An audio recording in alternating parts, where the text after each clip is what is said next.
this round table, we really want to feel like a round table. And so what's cool about this whole concept is that really the idea is, one, that we get to connect with each other and learn from each other, but two, that we can actually problem solve. And so we've done this a couple of different months, and we want more from you, I guess is what I'm getting ready to say, is like, we want to hear more from you, and we want to be able to make this a discussion around some of the challenges that we're facing in our business, so that yes, we can all walk away with something actionable, which has been our goal from day one, but that we can ultimately help each other with some of these things. And so what I would like to do is actually pick a problem that one of you are facing in your business this week or this month. It can be sort of, if it's broad, like I'm having trouble getting clients, that's a broad problem. We can talk about that. Or if it's more of a specific problem, like I'm struggling with, this very particular thing, and I'm not sure how to solve it. But I would love to kind of start the conversation with something on the top of your mind. And so does anybody have something that they're either working on or facing or feeling frustrated around, that we can start this conversation with?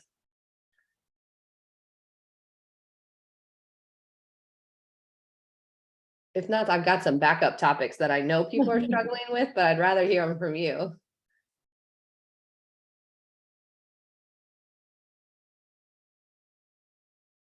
I'll throw one out there. All right, Todd, awesome.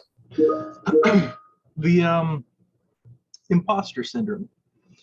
So I actually haven't launched my coaching business yet, but I plan to at the beginning of August. So for me, I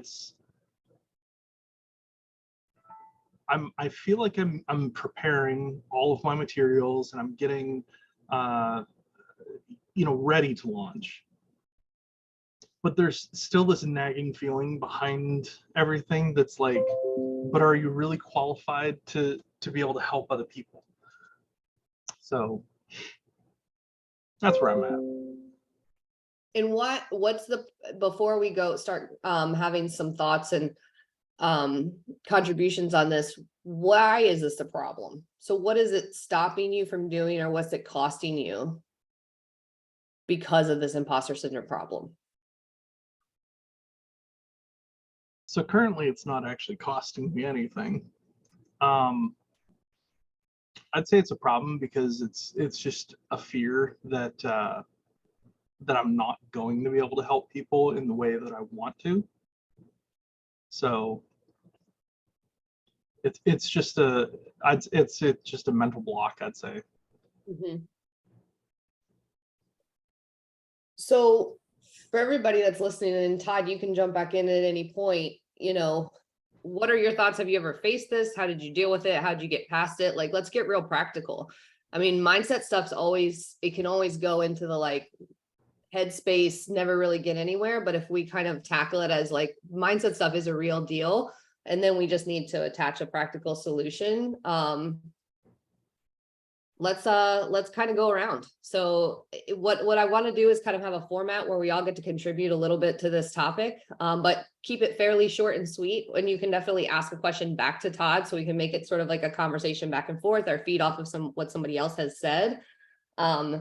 So Lois, why don't you start? I knew you were going to call on me first. Mindset. Are you just kind of wanting to know like how I've struggled or how I've overcome it, or like just offer some advice or direction for Todd, I guess, or some thoughts? Yeah, I think you just have to start. And that's the best way, because it's just like everything else that we ask of our clients, like knowing that it's not going to be perfect from the get-go, but that you're just always giving your best, and you know more than the people that you want to serve. And so I feel like that's kind of the mindset that you need to go in. And if your goal is really to help them and help them move forward, then it helps a little bit with the imposter syndrome, but you have the knowledge, you know what to do, and not getting stuck in what you don't know. Mm-hmm. Makes sense. Thank you. And I'll kind of tie off of those real quick, because this is something that I struggle with for many years, for a long time, and not just in nutrition coaching, but like many different areas of life, like getting into business, right? That was a big one. Like, am I good enough? Do I really know the things that I need to know? And ultimately, what I found for me, like kind of what Lois says, is just starting, right? Help as many people as you can with what you know, right? Because no one can judge that, right? At the end of the day, I think a lot of like imposter syndrome comes from like looking out into the world, into the universe, see what other people are doing. And you're like, oh, I feel like I should be doing this, or I feel like I should know what they know, right? But in reality, it's about what you know and the people that you serve with the information that you know. So like one of the things that I literally did is I cut off all ties to social media. I didn't look at any other coaches. I only focus on ideal clients, right? And that really helped me just really stay in my lane and continue serving people with what I know. And ultimately, I got a bunch of reps in. And at the end of the day, I feel like, hey, I'm the best at what I do, you know? And so really the imposter syndrome just kind of like took care of itself in that manner when I just focus on knowing or just preaching and coaching what I know, you know? So I hope that helps. No, that definitely does. It make what you guys are saying makes a lot of sense. I think a lot of Yeah. it really is just I haven't started yet. You know, I haven't launched. So once I get to launching, once I do get some clients under my belt, everything, I do think that'll help. Thanks. Yeah, for sure. And like something you could do right now to really expedite that process, because I think like that's the goal, is like how fast can we speed this up? Is just start serving people for free in your community, in your groups, you know, on social media. Start giving out free value, free information, so you can really build up that confidence a lot sooner, right? Get more experience under your belt. And I think this is a great opportunity to do it, because at the end of the day, like you have the most advantage over anyone else, right? Because at the end of the day, like you're starting off, right? There's only upside. There really is no downside. You can't really destroy and burn your business down yet, you know? So like I would just start throwing everything out there and literally just trying to provide as much value to as many people, ultimately being selfish and trying to learn as fast as I can how to serve people better, you know? And that's the way I would kind of approach that if I was in your position right now. No, that's real good. I know I've so like I'm in a few Facebook groups where there's like I'm a financial coach, or at least that's what I'm trying to start. So like I've seen other coaches asking questions and trying to kind of get their feet under them as well. And I've certainly, you know, tried to pitch in and be like, you know, hey, here's my take on this situation. Here's what I would do. Or, you know, here's what it sounds like your client is struggling with, stuff like that. But it's kind of just been like kind of trickled in here or there for me doing that. So I definitely think you got a point. Just dive in the deep end with just trying to do it, you know, the free way. Yeah, for Get that sure, man. experience, This group is a great place to even start. Like everyone on this call has a business, and they all need financial planning and advice to some degree. You know what I mean? So you just being on this call, like you're providing value right now today. You know, I think that's really cool. So that's gaining experience, you know. Thanks. I just dropped in the chat, guys, but maybe I did, maybe I didn't push enter, but if you want your you want your topic to be next, just drop it in the chat, and then that way we can kind of move through each of these. The only thing I'd add to that, Todd, is when I first started coaching, I got real comfortable with telling people that, because I did have that fear, especially of like, what if I don't know the answer? What if, you know, what if they're further along than me in some categories? Like there was a lot of that sort of imposter syndrome thoughts. And I just got real comfortable with being able to tell people that, you know, if I didn't know the answer, that I would find out for them. And that was how I did some of my first seminars, is because I would be worried, what if they ask me something I don't know the answer? I would just tell them, hey, that's a great question, and I want to make sure I answer it correctly. And so I'm going to do some homework and I'm gonna get back to you. And then I would ask for their contact information and I would follow up. And that actually built trust, because I wasn't just blowing smoke or saying BS. And then it gave me a reason to follow up and build that relationship. But I still do that. I think it's just a really good thing. If there's always going to be somebody who knows more than you, it doesn't mean you can't coach and add value. Yeah, I think Sean Pastuch posted about this the other day, actually. He talked about like gym owners, for example, right? Like if a client was to go to a gym owner, they would automatically say they could help them, right? If someone walked into a gym saying, hey, I need to lose 100 pounds, the gym owner will probably be like, yeah, I can help you. You know what I mean? Just join this gym. And you could go to every gym in your area and they'd all say yes. But really, not every gym or every coach in there is qualified to help this person with this painful problem, right? So you actually gain a lot more respect and trust when you refer out, right? When you only focus on the people that you 100% confidently know that you can help. And I think that's something like, especially like nutrition coaching or online coaching in general, is a lot of people are so hesitant to refer out, right? And I think building like a community, like kind of like we have here, right? We have people like all these different subcategories, but we're on the same vertical, right? And being able to confidently know, like, hey, I might not be able to help you the best that I could, so I'm gonna refer you over here to Lois, where she focuses on perimenopause, right? Like she would be the perfect person for you. And then of course, like whenever Lois had somebody that she needed to refer out, of course, she would know, okay, maybe Larissa or Christy would be more beneficial for this person starting out in her journey, not really where she's to be for me yet. You know, and I think that's really cool to have is when you can kind of find like those other just verticals or laterals inside of your niche that you can refer to, like people that are just more specialty in one area that have way more knowledge or can help them a lot further on. You know, that's how you build, I think, a lot of trust and just reciprocity when it comes to not just serving the clients, but of course the community and in the general, you know. So I think that's another thing. Does anybody else have any other thoughts on like the imposter syndrome topic before we move to the next one? Todd, do you feel like you got what you needed? I definitely feel like I got what I needed. Thank you all. I appreciate all the answers and the help. Thanks. Yeah, you're Appreciate it, Todd. I have The only another. last you're not good. Oh, Hey, Nicole. I was just gonna say, once you start helping like people, they're gonna start complimenting you, like, oh, you've helped me with this. Screenshot all those things and save it in a folder. That way, because imposter syndrome always comes back for me.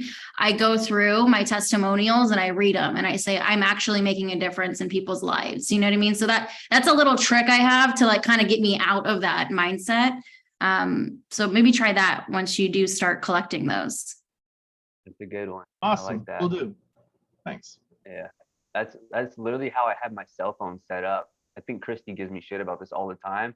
Like I don't keep any photos or any memories of anything but clients on my phone. Like seriously, like it's nothing but before and afters, testimonials, screenshots. Like literally, just that's all is on my phone. No pictures last. I use it to post and then I delete it. I'm like- Right? And I'm like, send me a that's literally picture what I of your do. dog as a puppy. He's like, I don't have it. I just deleted it. I only have client pictures. Yeah. But Well, for yeah, real, I was that's what gonna I do. Like, Use it as your fire. Like, I'm happy I get imposter syndrome because it makes me double check my work. Like, versus just like sending it and be like, yeah, I'm the shit. Like, no, I'm gonna triple read it. I'm gonna make sure it's legit. I'm gonna make sure it's giving value the way I want because I have that person sitting on my shoulder saying, hey, is this right? Is this valuable? Is this what you are supposed to be?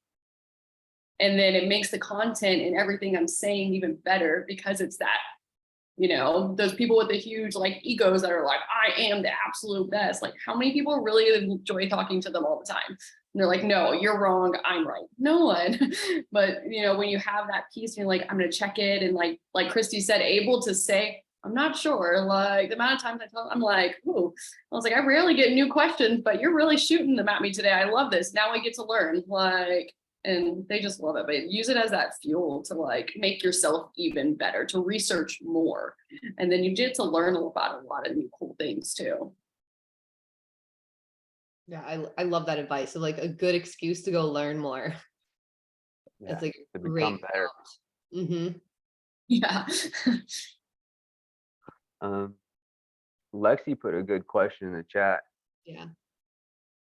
She said, in growth period where you are between hiring a second coach, what we suggest you do as far as hiring some smaller things out, community success manager for Facebook group or something else. And this is a very good question. And I think a lot of nutrition coaches, they go about this the wrong way, right? They want to hire out like these tasks that are like community success manager, for example. This is a good one, right? Like a CSM or somebody going in Facebook groups and dropping like messages and trying to create a bunch of conversations. And they're not actually really doing much with all that information. I think it's all about like leverage, finding like what is the thing that's holding you back as a entrepreneur, as the business owner, because that's what you are right now, figuring out what is the task that you can get the most leverage from. Like for me, for example, like I hate administrative stuff. I hate financial stuff. So like Todd would probably be like the dude I would hire right off the bat, you know? And then I just like those kinds of tasks, I need to get them off my plate so I can focus on like my zone of genius, for example, which would be more like the marketing and the sales. Like any brain space or area that's being taken away from that, it's only hurting the business in the long term.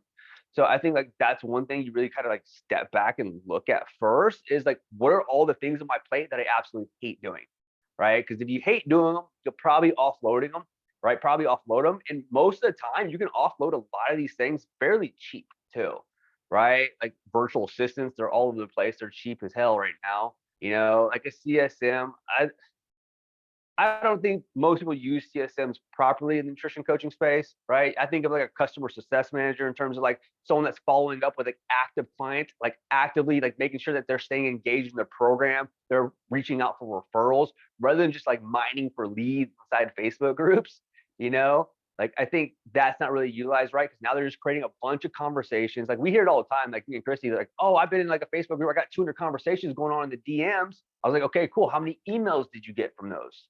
Right? How many phone numbers? And they're like, oh, I don't know. They're just all in DMs, so they're all over the place. You know what I mean? So there's no data or statistics to those metrics, you know? So that's one of the things that I would really say, look back at first. Like, what is it that one thing that you absolutely need to get off your plate?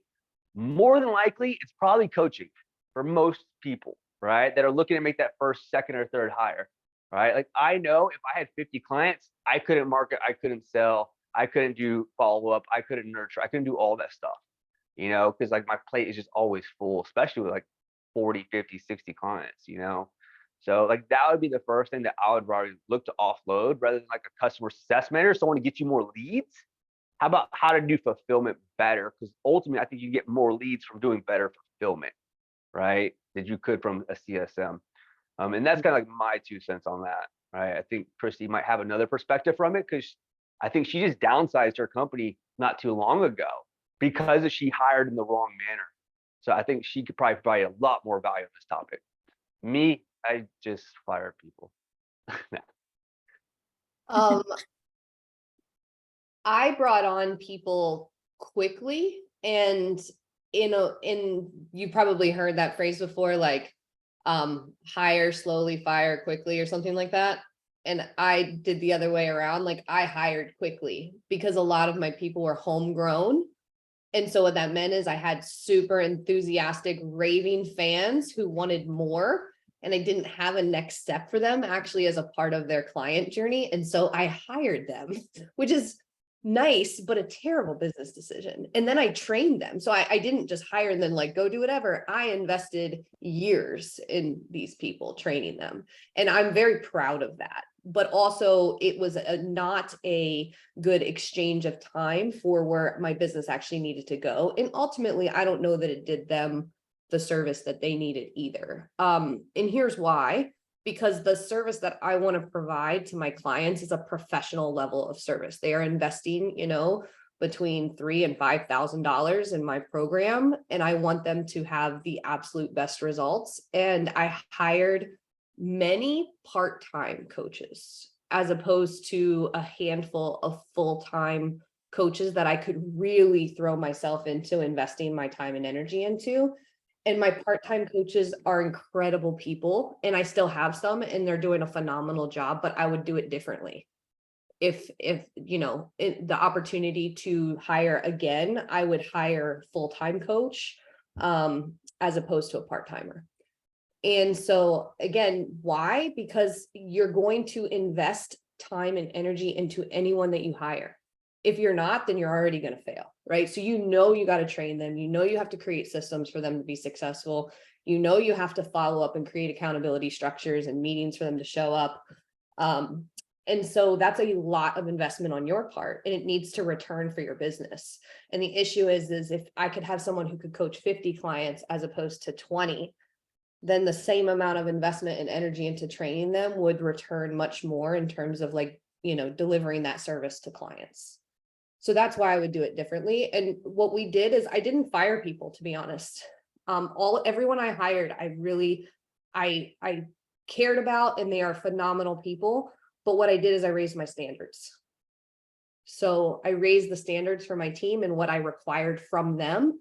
And then I allowed them to choose.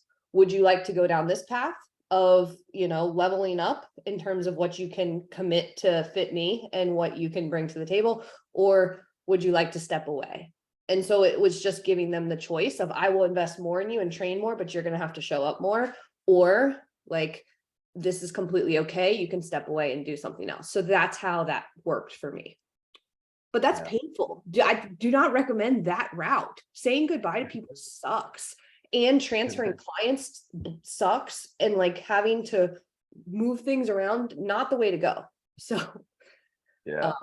I think Sometimes I like a poor hire, like a coaching hire, it takes like a lot of energy from you, right? It's very exhausting. We've done it multiple times too, right? And now we will not bring on anyone to the team that's not an A player and they're not full time. Like, don't even entertain it, right? Like a lot of these part-time coaches, fortunately, like for us and where we're at in our business, like we can't teach them. We can't teach them on our dime, right? Because we need them to be able to like step up, ready to perform, like right off the bat. Because we're throwing them into like 30 client workloads, like right off the bat. So we got to be very diligent about it. Like we've made past hires where it was like part-time, teaching them how to grow. And ultimately we find we get them to like that 10 client standpoint and they're like, their life is falling apart in shambles because they don't know how to just manage their own work-life balance. So now they're dealing with their external stuff and now they're bringing it internally into the company. And ultimately it bottlenecks our business. So it's like, hey, this isn't working out. Like we're going to need to part ways right now because I don't see you being able to fulfill a 50 client workload, which is ultimately what I need you to be able to do if you want to stay in this company, So it's like really just kind of looking at those standards too and really figuring out, okay, you're going to invest X amount of time into this person, X amount of dollars into this person. Like a bad hire could easily cost you double what you pay them, right? Easily, right? Just bringing in like the negativity, you're bringing down your fulfillment. Like it can be pretty detrimental. So it's just being very particular about that. Like Christy said, like hire slow, fire fast for sure. But not what she did. She hired fast, fired slow. and I hired Kind of based off of potential. And I think that that's not a bad thing. Like I saw a lot of potential in people, but just remember that there's a trade-off. Everyone has potential. Yeah, with that too, like as where y'all are at, where you're still doing all of like the admin stuff and things of that nature, so that's my kind of piece in the company, like being able to hire, you have to be prepared. Like, so one of my biggest wake up calls was when in the beginning were like, I thought I was spending hours on admin thing until I actually mapped out my day. And I was like, how many hours is that taking me? And am I doing it efficiently? Because in my mind, I told Nick, I was like, I need an assistant. I need someone to send these emails for me. I need someone. When I mapped it, I was like, wait, I don't actually need anyone for that. I'm just like making this stuff up in my head. When I actually sat down, I was like, how much time am I spending on billing? How much time am I spending on contracts? How much time am I spending on like adding people to the app and keeping our back systems organized? What it came down to more, I didn't need to hire anyone. I needed to develop my systems and write out what exactly happens down to when do I breathe when we onboard someone. And then it's fluid and it goes from a 3-hour behind the scenes thing to like 10 minutes. And everyone on the team knows exactly their role. So a lot when we get into like the admin stuff and hiring outside of coaches, like we don't have anyone besides only a challenge assistant that only comes in during our challenge for like back end stuff. And then our coaches know their roles and Nick and I know our roles. So like thinking of like little things like that, it's probably not as big of a piece when you actually map it out. So start by actually mapping out exactly what you're doing, how long it's taking you, then you can pull from there. Is this something that can be better revised? Am I spending an hour on sending out onboarding stuff and things of that nature where y'all all have a system that it should be a press of the button now? So you don't actually need an assistant to send your emails and things like that and follow up. But you have to see that. You actually have to map out, what do my days look like? Are my days full with me punching, or is it full with me thinking of like what I have to do, and that productive procrastination? And then you can actually see, where do I need somebody to come in, and where can people take off the load from me, and then building your SOPs with that. Because the thing too that we learned really hard in the beginning with hiring coaches specifically is the training of them. My first coach, I was not prepared to take them through a training. I did not have my SOPs down. I was like kind of winging. I was like, this is what we do. This is what I expect, but nothing was in play. And that makes for a bad hire too, because then they don't know what to do. And then you get frustrated. You're like, why aren't you calling your clients? Well, they're like, I don't know. Like, is there like a handbook? Like, you have to have that like built out to make them be able to actually do their job. It can't just be like, well, I know this is our level, this is what we expect. They're not going to know that unless it's written on paper. Like, our coaches sign contracts that say, this is what you'll do on a weekly basis, a monthly basis, a reoccurring basis, and things of that nature. So it's flat out. So when they don't perform, we can go back to it. And it's not like, oh, I didn't know, like I have to show up with this type of level, or I didn't know I had to have a 24-hour response time, and things of that nature. You have to have it built out in order to get a good hire. Otherwise, anyone would be confused. If I came into you and you're like, this is generally how we do things, and then like you're getting mad at me when I'm not doing it, it's because I don't have an SOP and I don't have my onboarding system for a coach built out, and developed. It can make or break it and hire for sure, because they're going to get frustrated, you're going to get frustrated, and then your clients aren't getting served. I just threw a book in the chat that'll help you guys with what Larissa's saying. It's called the E-Myth Revisited. But even if you don't intend to hire anyone anytime soon, I would still read that book, because you hired yourself. Yeah. Like, even if you don't plan on hiring anyone sometime soon, start documenting what you're doing to fulfill in your business right now. Right. So you don't have to go back and do that when you do need to hire, because that's going to just cause a bunch of stress as well. Okay, now I need to think about every single thing I do and document it and put it together to get to this person. Right. You can just start doing that now. So make sure you're documenting like your systems, and that way you can always be fine tuning them too as well. Like, as you kind of go, like everything from like your onboarding process, like what happens after they close the call. Right? What's that next 24 hours look like? What's that next 48 hours look like? What's that next 2 weeks look like? What that next 3 months looks like in terms of like fulfillment, touch-ups, follow-ups? Like, all that stuff matters a lot, So if you can really kind of like start to dial that in sooner rather than later, it makes hiring so much easier. And then when you do have to fulfill that role, it's literally like night and day difference. So much easier, because you can say, hey, these are my expectations. This is what you're going to have to be doing. This is the person that I need, and this is the qualifications that you're going to have in order to do this, right? Rather than you find somebody that's like a good fit for your culture, but they may not be a good fit in terms of like skills, because you have to develop them, right? And that costs a lot, right? That costs a lot. So just keep that in mind as you kind of start to build and grow. Like, that's something that I literally wish that we would have did way sooner, right? So I wish someone was like, you need to write an SOP before you hire. Because then when I was hiring, like, Nick would be like, who are we looking for? I'm like, I'm not really sure. But when you write it, you know exactly what you're looking for. They need to be able to do these things. Like, if it's on our list, they have to be on social media. So like, we know now, if we look at their social media before I even interview them, because that's in our SOP, like they have to be able to perform there. Before, we're just like, oh, well, it's private, like whatever, like we don't like touch them now. Like, those are like those things, because we have it built out. So building out that for yourself, you'll get so much clarity on what you're looking for, what the job is, and how to fine tune things, and always just make things more efficient for everybody on the team. Lindsay, you've been shaking your head a lot, nodding your head. What are your thoughts? Oh, I mean, I've been going around and around about this type of stuff just for my own personal. I'm not ready to start hiring. I'm a full-time mom, I try to keep about 10 clients at a time, but I feel like I have so many of these small admin tasks that I feel like I'm reinventing the wheel every time I do them. And so like this idea of like writing out an SOP is just like, why didn't I think about this before today? This is amazing. good. Yeah. So helpful. It takes a lot of stress away for sure. It makes it easier, right? Just getting everything nice and organized. And like the great thing, like the admin stuff, a lot of the admin stuff that you think of right now, like Larissa says, she doesn't really do it. Our coaches, it's in their roles now because we have this SOP. Like, hey, you need to go into the CRM. You need to make sure this client's information, their billing, right, their birthdays, all these reach outs are all up to date. So now it's just like we're kind of going in and just like back checking, right? Or we have our admin assistant, she'll go in and she'll do some of like the back work for us now, right? So, but you have to have that structure in place in order to give to someone later on. Like that's important. My favorite thing is to think about this like super simple, because I think for us as online coaches, there's so many things. You open your computer and there's about 700 things you could or should be doing. And you're like, okay, well, which one do I do first? And all this stuff.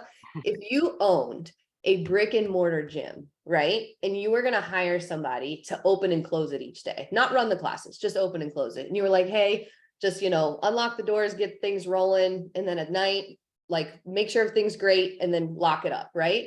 They probably would fail because your expectations of what they would need to do they'd miss it, right? So it'd be super simple to solve this problem. You'd create a checklist, right? So you could hire somebody for $15 an hour and be like, hey, each morning you're going to do this checklist. You're going to unlock the door. You're going to, turn the lights on. You're going to turn the music on. You're going to go back in the bathroom. You're going to make sure it's not a mess.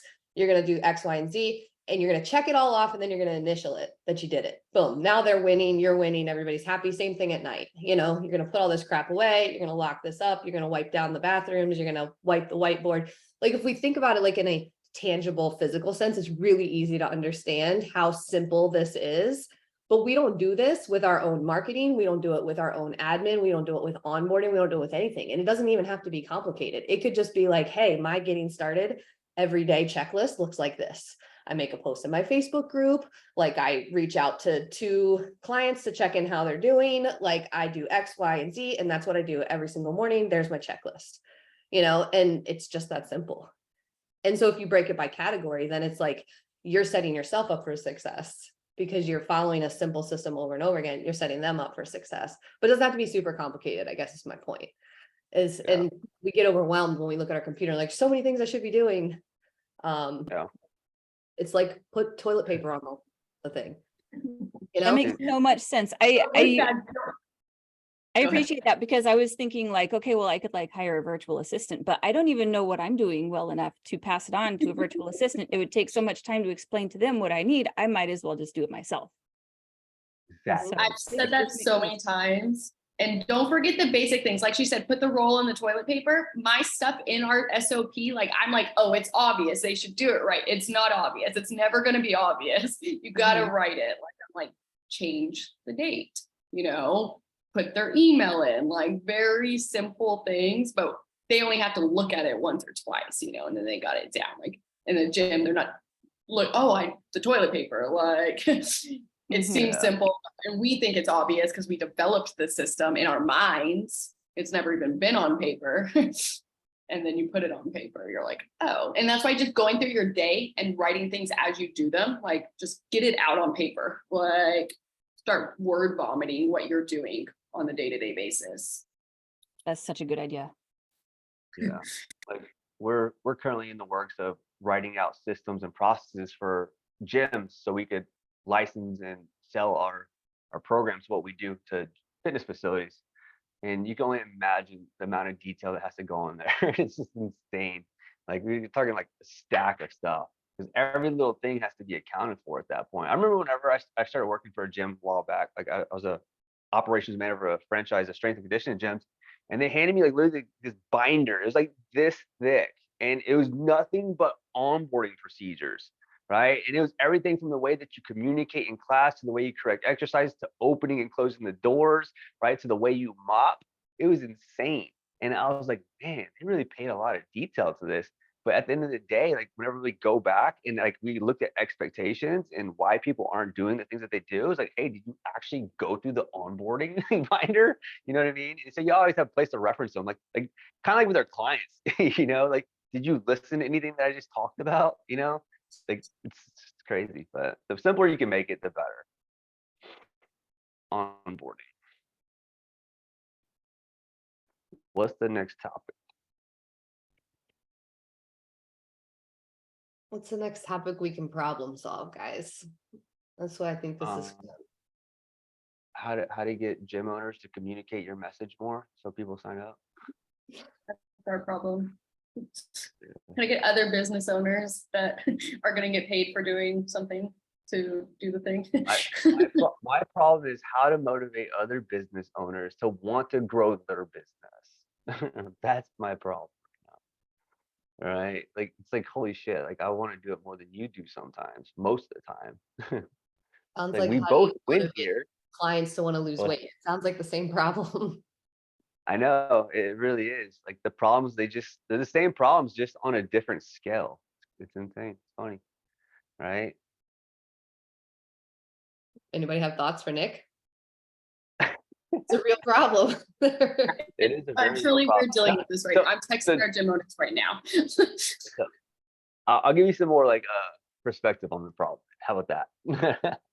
So we're in the midst of launching a challenge, right? So we partner with affiliate gyms, so CrossFit gyms all around, to run a 6-week challenge for them. Okay, so it's a done for you service. So basically, what we do is we build out like their marketing package, so they get like a sequence of emails for like their internal campaigns for like their customers, and then external campaigns for like potential customers. So they send out these emails that are already written for them, right? Social media posts already done for them, so it's already like pre-made creative, pre-made copy, just copy and paste. And then they have like posters, flyers that they put in their gyms. And then all we tell them is like, hey, you need to make sure that inside your facility before and after class, you're talking about it. And you're just basically pushing your members to go register, right? And so what happens is this happens like clockwork. So we'll do like a 6-month or 6-week launch period. The first 4 weeks, they'll trickle in, right? 1s, 2s, 3s, 4s. As we get to the last week, this is when like everyone just really kind of like starts to like waterfall in, right? And what we see is a lot of like the gyms is they're not actually promoting it the way that we would like them to, right? Or the way that they should be to get people to register, right? They may put like a post on social media, but they think like that's going to do the trick, right? Or they talk about it after class or before class, like, hey, sign up for the challenge, but they don't direct them to where it should be. And like our biggest problem is just getting people to actually like do the marketing the way that we would do the marketing, even though like we write it out for them. We give them like a step-by-step guide. They have video courses to go through. They're on phone calls every single week with our territory manager and Larissa as well. So like that's really our biggest problem, is like how to teach people how to market, really is what it comes down to. How to teach people how to market something for them. Anybody have any like thoughts? It doesn't matter if you've never done that before or it's not your space. You probably still have a good question or idea that maybe Nick and Larissa could use. Jen, what do you think?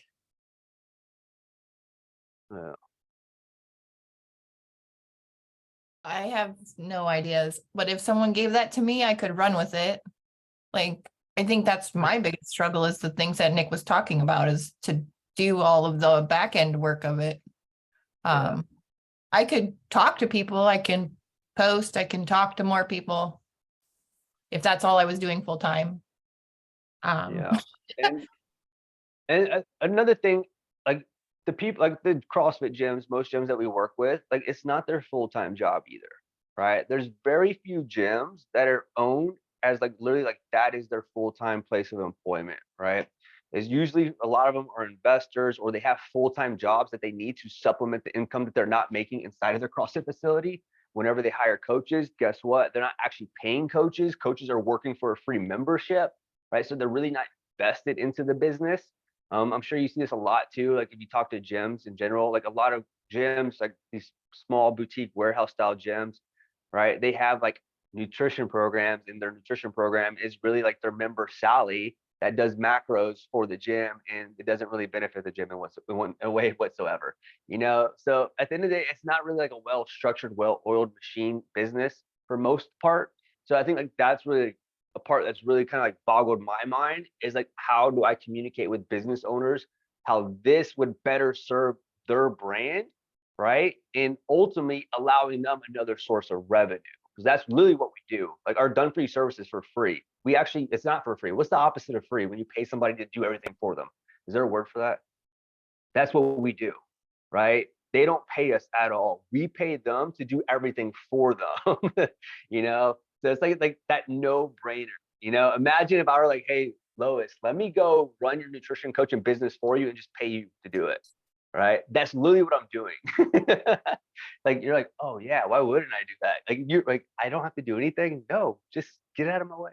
Well, what's interesting to me about what Jen said is that Jen immediately understands like the value of what Yeah. you're talking about because she's in the middle of trying to do it. So she's trying to write the emails and like build the pages and make like attractive offers. And so you, Jen, are attaching like that work of doing that properly and then understanding that it directly ties to how you get more clients. And I think that that's the gap with the gym owners because they're not emailing, they're not making attractive offers, they're not doing any of that stuff. They just like hope and pray people walk in and then they sign them up. So they're not the value doesn't translate. So they're like, that's cool, you do all that stuff, but like, I don't understand how that makes more clients, until they've done it and see. Like, it's kind of like this for y'all now that y'all are like in CBM, y'all send her an emails and y'all see all the numbers. Like, one gym owner told me I have not emailed my members in over a year. If I asked them how many members they have, they give me a range. So they don't really see, like, they don't even understand, oh, I'm churning 10% of my members every month. They don't notice. They just notice it when it comes to them. Like, there's nothing there. They're like, it doesn't take me a long time to send emails because I don't send them.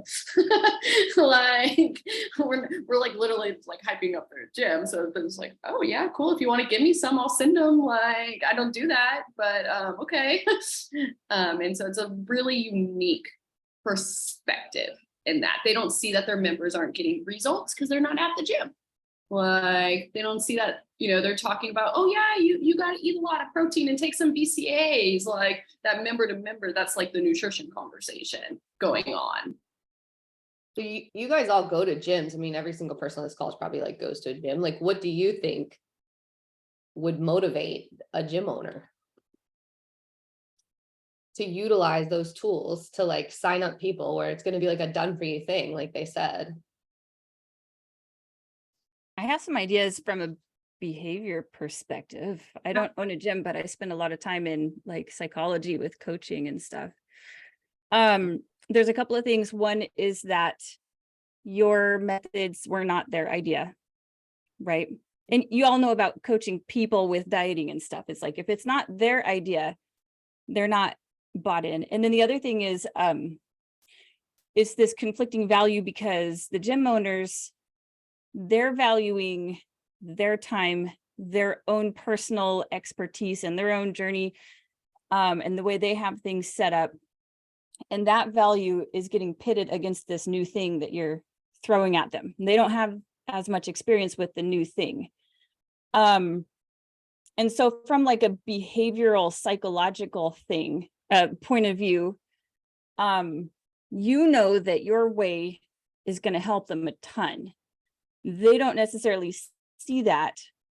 Would there be a way, maybe like with direct communication, like with your sales folks or whoever communicates with the gym owners, to send them through a series of sort of coaching like questions to not only just like point out what the problems they're having and how you can solve it, just like the basic sales stuff, but how their behavior change toward their intentionality about getting the numbers, keeping track of people, all the tasks that would be involved in, producing this challenge, and how to show them how important it would be just from a intentionality point of view, and how, hey, you know what, this is our program, we're giving you our program, but for your business, everything you're going to learn in our program is also going to continue to invest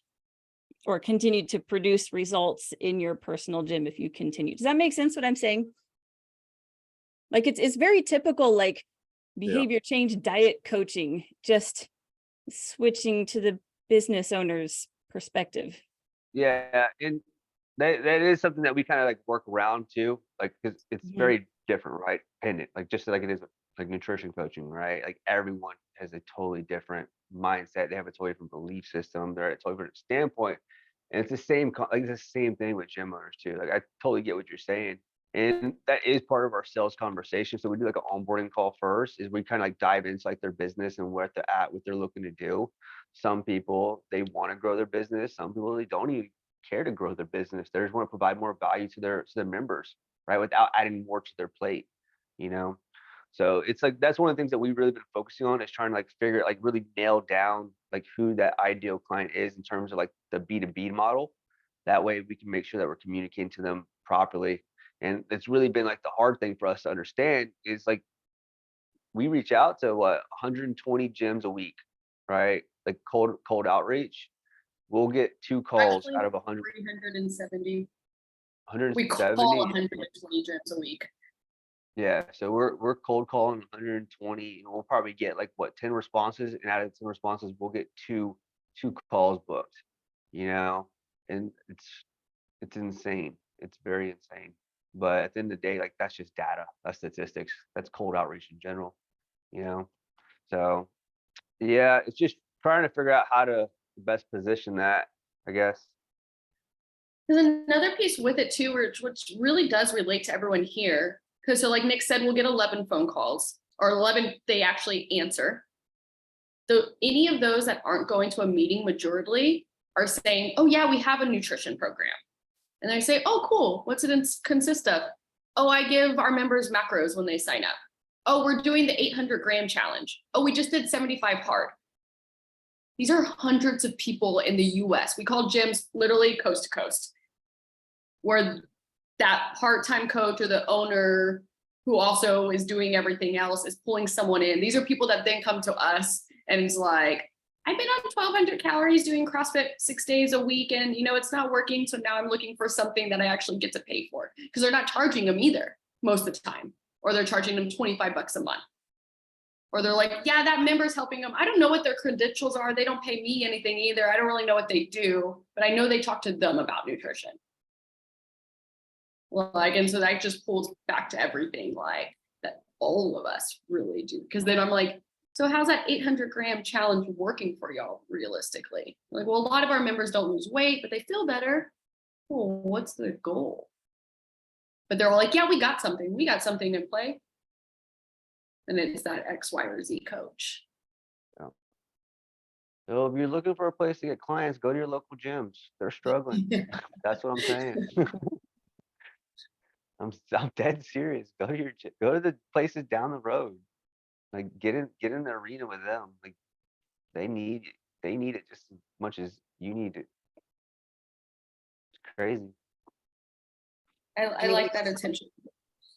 Do any of you guys else have thoughts for Nick and Larissa on how to get gym owners to do what's in their best interest? Just like, Same, like, it's the same thing with like nutrition coaches, you know? It's like, how do we get y'all to email more? Right? How do we get y'all to build the funnel, to do the work that actually drives the needle, right? Rather than just coach clients. Like, I know you want to coach clients. I used to love coaching clients, but now if I were to coach clients, the business would collapse. And then ultimately wouldn't be able to help out as many people as I truly want to help out. You know, it's the same concept with gym owners too. It's that same mental space, right? Like they open up the gym because they love coaching and they love doing CrossFit. Right. And then they realize, holy shit, I got to run a business. You know what I mean? And it's not so fun anymore because now they're the janitor, now they're the programmer, now they're going to send the emails, they got to run the billing, they got to figure out taxes. You know what I mean? Oh, they got to spend time with their wife and with their children too, but they also got to be the therapist for all the members in the gym, right? Everyone's always coming in, walking in with their problems, you know, and it's like super exhausting on them too. So it's like, I don't have that same mental space, and that's really what I'm trying to like wrap my brain around and learn is like just the entrepreneur mindset, especially around like these new businesses that are in this like this limbo place where they're not yet thriving, where they could hire off everything.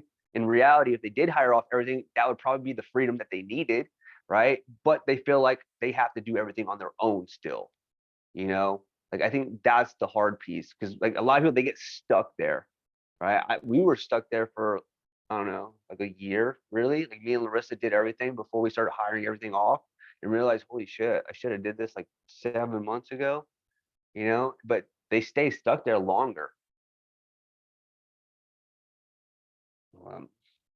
That kind of ties into hiring too, Lexi. If you feel like you're stuck in that limbo place, that the solution is to hire off as fast as possible.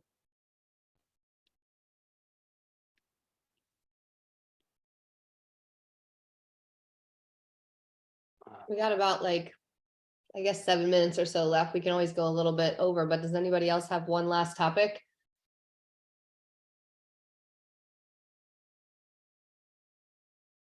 When you talk about social media, Sure. What Yeah. about it? To say Um, that. there's new stuff happening. There's the new Instagram thing, threads. Right. Yeah. And like, you know, I've had my toe in TikTok and Facebook and Instagram and stuff like that. I have no problem getting clients that are people who know me or they're like friends of friends. They're connected somehow. I cannot seem to collect an audience that are not already other health coaches. And I'm looking for clients. Are you doing emails right now? Are Sorry, what? you doing emails right now? No. Well, we have a blog article for you that's coming out on Monday.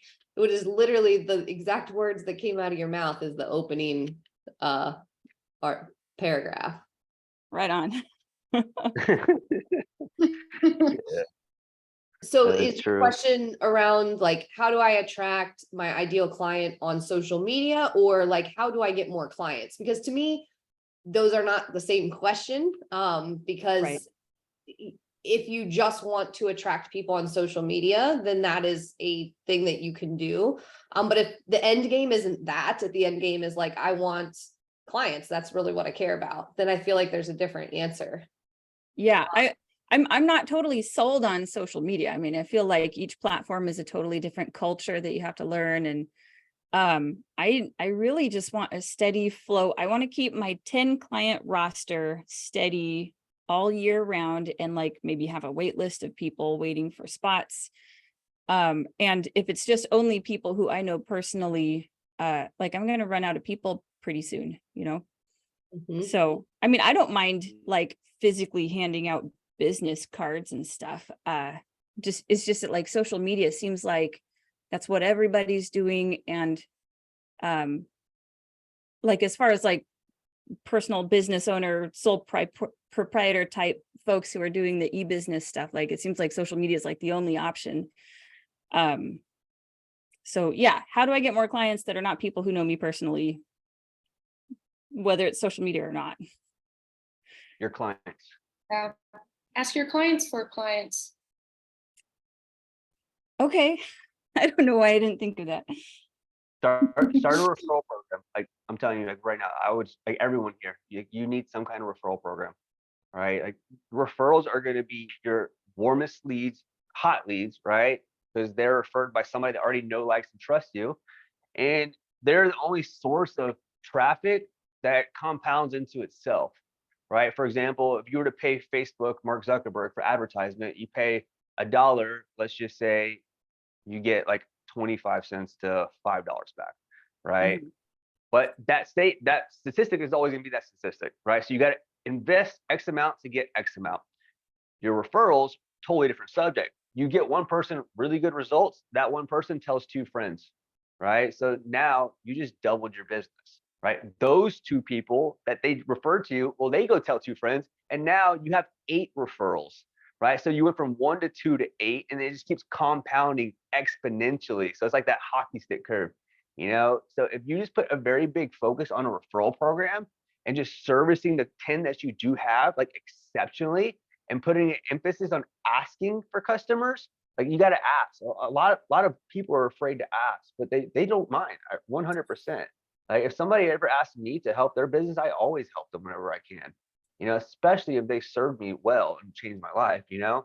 So I would build that into your process, you know, like at certain like activation points, right? So maybe it's like 3 months in, they get a phenomenal win. Like that's when you make the ask, right? Or I like to do it like right off the back too, because that's when they're like super motivated, like the first week or 2 weeks. Like, hey, do you have a friend or a family member that could also use what you just signed up for? You know, and then they'll send like a name or a phone number. you know? So I would utilize referral programs. Of course, you could incentivize them too. We started a incentivization program for our active clients where it's what is it, Marissa? I don't remember off the top of my head. If they send us someone that signs up for 6 months or more, they get a free month. Yeah, so they get a free month. And then we also have one for our challenge as well, where we actually Now we're pay doing out. a raffle right now for the challenge. So anytime someone refers someone to the challenge, they get an entry into $1,000 cash raffle that will Yeah. just randomly draw at the start of the challenge. You can do Yeah. it for, not even for just your full offer or your like main coaching program. I like to do referrals inside of my lead magnets. So inside of my games where there really isn't a barrier either. So we're like doing a walking challenge right now. And today it's going out, like, who can you invite to join you on the walking challenge? Because it just adds eyeballs, puts more leads in, and more people who can benefit. So you can do it at each Yeah. stage, is ask for referrals. Yeah. Yeah, definitely be asking for referrals, and you should be able to get some pretty hard data on that too. As you start to kind of get that program built out, get consistent, like you can literally kind of look at the numbers like, okay, I got 10 new active clients. Out of the 10 new active clients, I can expect 5 to 7 new referrals over the next 6 months from these 10 active clients. You know, so you find that stability that you're looking for as well from that, and then that way you only have to find 3 new clients rather than find 10 new clients. And they're your best like cheerleaders. Like I always tell our coaches, make them your raving fans. They should already organically be like talking about you. So like might as well give them a reason to like get something Yeah. from talking about you. Yeah. And Lindsay, And that goes back to like social media too at the end of the day, right? Posting social proof from those people, like finding things that you can share about your raving fans and just like make them the hero of the story. I think that helps out a lot. That's one thing that we do for all of our coaches is we ask them to post their client wins publicly on Instagram stories, Facebooks. Every week inside the group, I believe it's like on Wednesdays or Thursdays, they have to go share like a pretty big win, right? Like a pretty big milestone win. So like they're intentionally trying to create these wins, knowing that we're going to be basically putting them into a referral ask, right? So we have all of this social proof really built out. And then of course, whenever you share it, they share it, and then they get a bunch of comments on it, like, "Oh my God, you look so good, Cindy." You know what I mean? So now you got this big list of people that are potentially leads as well, and we get a lot of referrals that way. Um, in terms of like Instagram and like Facebook, we don't really put a big emphasis on social media in our company. We have a brand Instagram that we utilize. I don't utilize my personal Instagram at all, really. I don't know if anyone here follows me or you notice. I post like maybe once a month, you know, but everything's done on like our company's Instagram. And that's literally just there for social proof. It's kind of like a business card is what I like to think of it as, right? Because that's what most people do is they want to like look and see like, are you an established business? Have you produced results? And that's literally how I kind of position that. It's just like, here's our business card, right? But we put all of our emphasis on the emails, right? Email marketing, specifically through all of like our past leads that we got into like challenges, through our gym owners, everything goes into emails. Right. And specifically what you're going to find if you read that blog that we're going to publish on Monday is because it's the only source of leads that you actually own. Right. You don't own your Instagram account. You don't own your Facebook account. You don't own your Facebook group. You don't own their phone numbers, their names, anything. You know, the last thing I want is what happened in 2021 where the world shut down for a day because Instagram and Facebook shut down. Right. Business owners lost a lot of money that day. Right. They were scared. They didn't know what was going to happen next. But I was just sending out an email like, hey, I know your Instagram's down, but you want to join coaching? You know what I mean? Like, we're good over here. We got a Facebook group. We'll come back. I think too, like, it's just like when they say when you're trying to serve your client to go sort of deep rather than wide, like you can't serve everybody, like really narrow it in. I think Yeah. this has been the most helpful thing around creating content, or like, how do I get clients from putting things out into the universe, is you'll drive yourself crazy, Lindsay, like being like, well, I have to post on Instagram and Instagram stories and TikTok, and I'm supposed to be doing this and this and this and this. The things that have worked best for me, I've gone super deep. So for example, when I started sending emails, I didn't send emails sporadically. I committed to sending a daily email, and I did it for 2 years straight. I send a daily email for 2 years straight. and built that muscle of sending emails. Do I send a daily email now? No, I send regular emails. I probably send 3 to 5 a week easily, but I went deep on that and people started paying attention and they started expecting those emails and they got value out of it. And I got clients from that because I was there consistently. And if I did post, it was almost a riff off of that. And then once I built that muscle, I shifted. And I didn't shift like because I was tired of email. I shifted because I wanted to develop another muscle. I wanted to develop the ability to deliver verbal content in short form.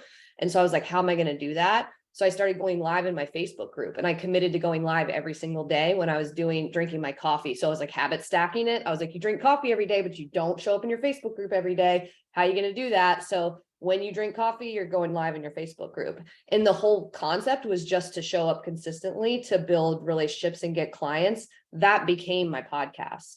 So it started with going live in my Facebook group. And then I was like, well, I should probably just rip this audio and turn it into my podcast. And now my podcast is my anchor content.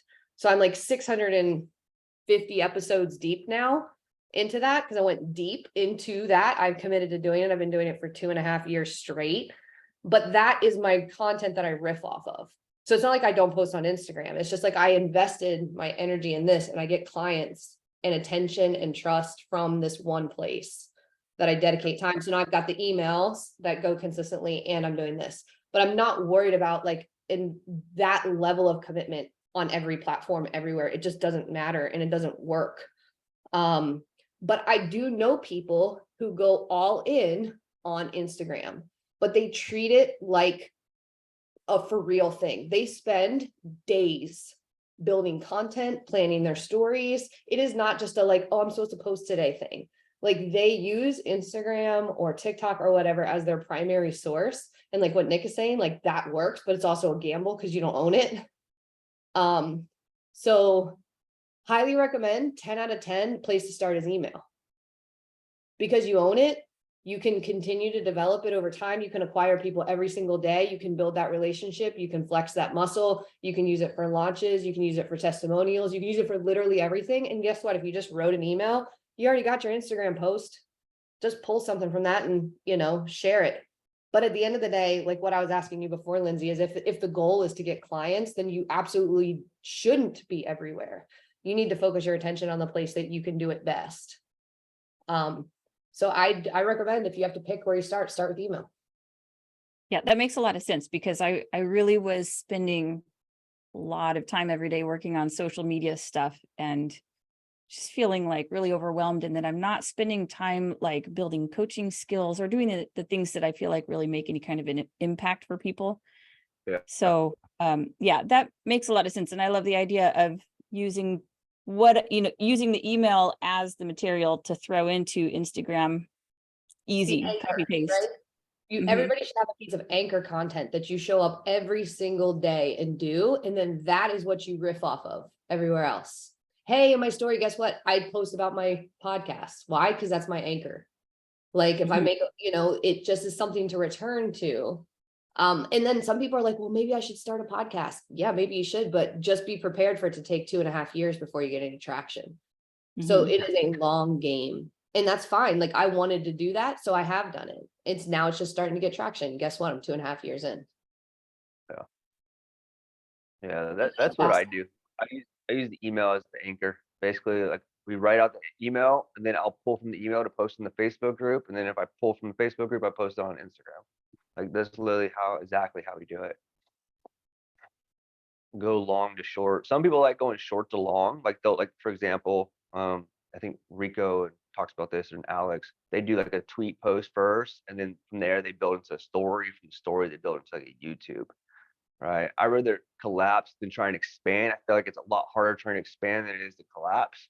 So I always start off with the long form written content first and then have a bunch of like subcategories I could pull from it if I need to. And then sometimes I combine them. Like lately I've been doing a lot of that where I'm actually like shooting like a lot of like 1 minute, like 90-second video messages inside of my emails. Right. So I'll post it as a 60-second or 90-second short form in like the groups. And then I'll also put it inside of the email so it fits into the bigger message, right? So they can kind of like go deeper on that short message that we just gave them. And I've really been liking that a lot. I've been getting a lot of response on emails with that. right? I'm like, hey, I shot you this quick video, go watch it real quick. And I either link it into the group or I just post the video directly right there, depending on what my action or call to action is, you know? So that's another way. That's awesome. Do you write everything on your own, or are you using like Chat GPT to help? I personally don't really use Chat GPT. Our coaches does, Larissa does, I believe. But nah, I just write everything on my own. So literally, I go into. I'm very active in our Facebook group. That's where I get all of my content is from our Facebook group. Is just looking what the problems that our clients are having and just picking one to solve. That's it. Like literally, I'll just figure out one problem that I'm seeing come up over and over again. Or during our team meetings, we ask our coaches all the time, like, what are your wins? What are the things your clients are struggling with right now? And then we utilize that information to develop content. Or if we have a launch, well, then of course I'm just going to be launching. I'm just going to be selling the whole time. So it just really depends. But Chat GPT it's a great tool. I gave everyone a prompt the other day. Was that the other day? Christy, do you remember? Yeah. I'll put in the chat actually again.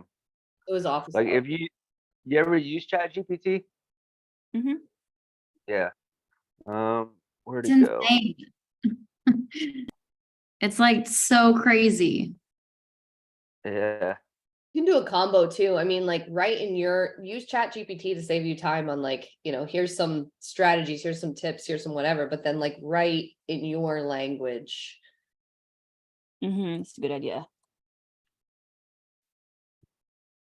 Yeah, I have a hard time like coming up with the words and like what I want to say to get it to make sense. So sometimes I'll like write an email and I'll just delete it all and then rewrite it. And then by like the third or fourth time, then it sounds okay to send, but I should probably do that too. Cause I used to do Chat GPT and I haven't done it lately.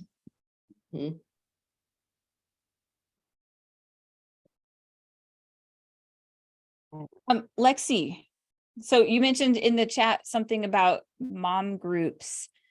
Where do you find such a thing?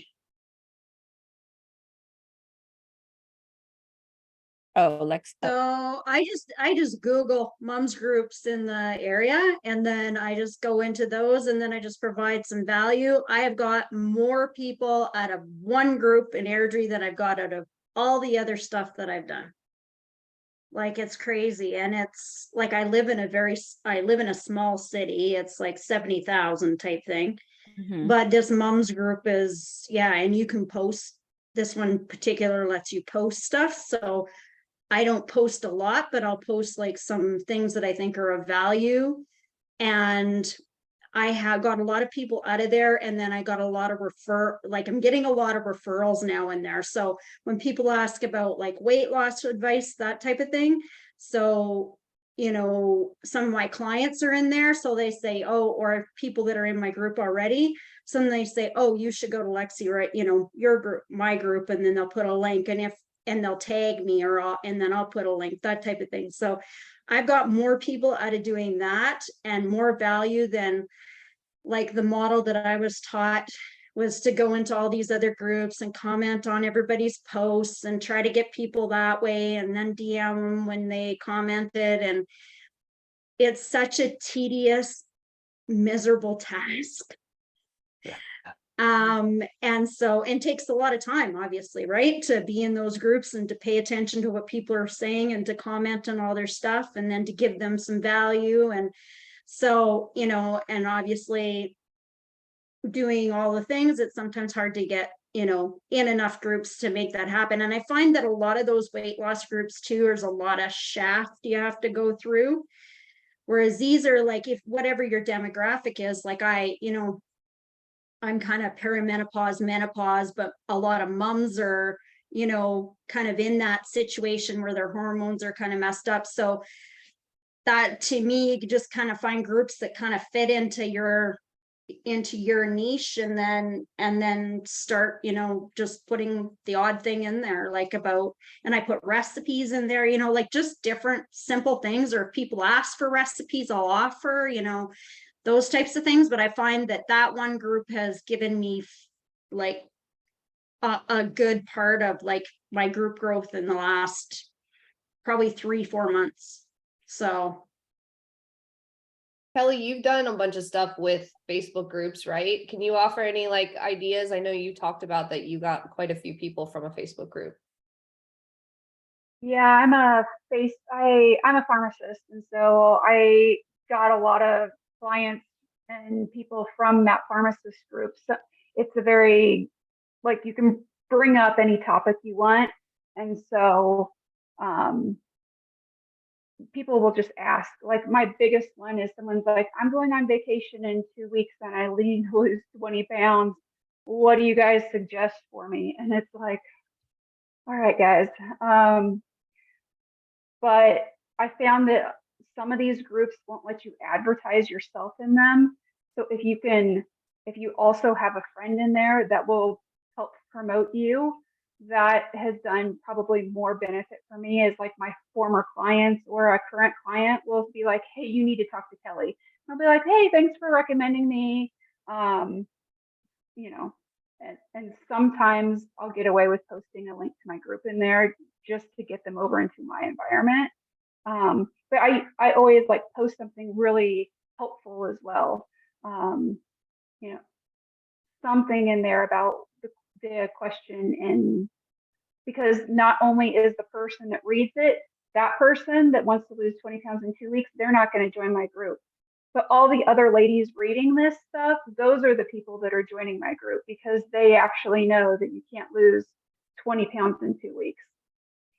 So that's worked really well to just be in there pretty regularly. And most of the time, it's actually my clients that post in there to me and tag me so that I know like to go in and say something, because I don't try to spend too much time on social media, or I'll spend all my time doing that and not creating anything for my, for my clients that I have, or the people that are in my Facebook group.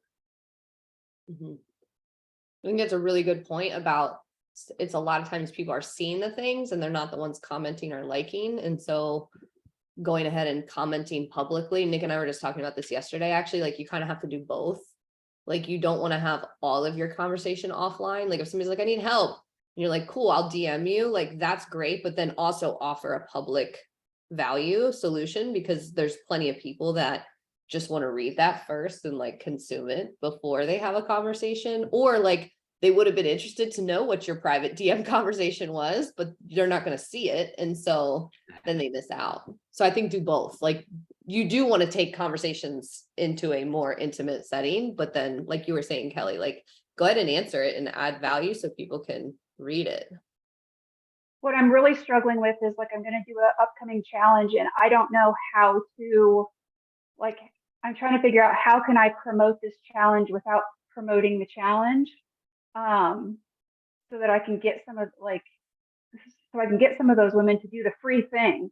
So I'm kind of working on like, what could I put in there that's not self-promoting? Because I've been slapped on the wrist several times for that in the group, and I don't want to get kicked out. But I really would like to give away some free value. So yeah, I'm working on a strategy to like say something without saying something. Maybe you could just ask the owner of the group, just go about it very directly and say like, hey, I hear you when you didn't like these posts. I would like to share something totally free that is, is this cool, or could, that way you're already approved essentially. Or put together a lead magnet, and the Yeah. back of your lead magnet, it has the what's next. Mhm. So like put together like a 1-page PDF of like some value that you can give them right off the back, right? And then at the very bottom, it has like, want more information, click here, and it hyperlinks to join like your mailing list, right? Or the waiting list kind of thing. Yeah, let me come up with some ideas, because this could be really big if I worked at it, but I need to come up with a strategy. I just don't think like the admins are very, I don't know, it's like a catty group in some ways. Yeah. I don't think the admins will let me do it, even if I ask them directly. Mhm. and it might flag me more. Yeah, like what if you just posted like something like completely 100% for free? Like legit, like there's no call to action, no nothing, just pure value, right? Maybe like a 1, 2, 3 pager kind of thing. It's just like a PDF or whatever you want it to be. And then all you do is you go into everyone that's liked or commented or said thank you, and you just follow up with them. Like, hey, I just want to make sure that you got the thing that you're looking for. Did you find any value? Is there anything I could do to improve upon it? You know, and then you can follow up in that way. But like, hey, there's more of Yeah, this like, over kind of here. like, hey, I could use some help on an opinion about XYZ. What do you guys think? Yeah, but like, hey, like literally exactly what you just said. Like put together this resource and like, hey guys, I've been putting together some new resources. I just wanted to give it out and just to get some feedback. What do y'all think? Is it helpful? Right? Let me know in the comments below if you found value in this, or what could I do to improve upon it? And so now you're kind of like surveying the people so you can make it even better for next time. Right. And then of Mhm. course you can take that conversation elsewhere. Like, oh, I'm glad you found value. If you want more like this, I actually created more. You can get them over here. Okay, Yeah. thank you. You're welcome, Kelly. All right, guys. Well, I feel like this is a good place to wrap up. It was awesome seeing everybody. Thank you so much for being here. We'll do this again next month. Be on the lookout for that newsletter. So if you are not getting it yet, look out for it. Let me know if you don't see it on Monday, because they go out every Monday and they have a new blog article in there. And do us a huge favor. If you like those, send it to somebody else and share it with them, because we're spending a lot of time thinking about what would be the most helpful for you guys and for coaches. And so we want those articles to get out. And so would love your help in spreading that. But thanks for being here, and we will see you guys later. Later, guys. Bye.